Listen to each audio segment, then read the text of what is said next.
presented by Music Pit। Pandey Manoj Khesari तहनी के तकरार काहे कइले जाए। पांडे मनोज खेसारी तहनी के तकरार काहे कइले जाए। केहू के घर उजड़ गइल तहनी के इतना बवाल काहे कइले जाए। तहनी के इतना बवाल काहे कइले जाए।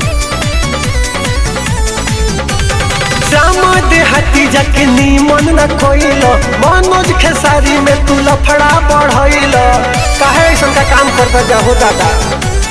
श्यामा देहाती जाके नीमन न कोइल मनोज खेसारी में तू लफड़ा लगइल। घर के लोग रोए श्याम के सदमा में। घर के लोग रोए श्याम के सदमा में। ऐसन काहे खेसारी कोइल श्याम के मारला में। नम काहे डलल जरला में। हो ऐसन कोइल खेसारी श्याम जी के मारला में। नम काहे डलल जरला में। पांडे मनोज खेसारी तहनी के तकरार काहे कइले जाए। पांडे मनोज खेसारी तहनी के तकरार काहे कइले जाए। केहू के घर उजड़ गइल तहनी के इतना बवाल काहे कइले जाए। तहनी के इतना बवाल काहे कइले जाए।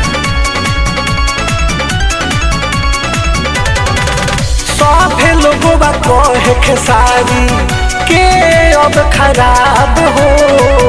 मनोज पांडे कहले खेसारी काहे चलल रंडा चाल हो।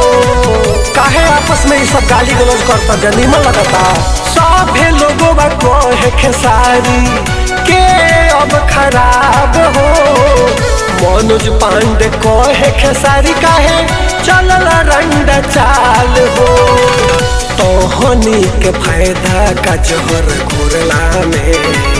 तोहनी के फायदा का जहर घोरला में। पांडे मनोज खेसारी काहे कोई लाइन का मारला में। नम काहे डलल जरला में। पांडे मनोज खेसारी काहे कोई लाइन का मारला में। नम काहे डलल जरला में।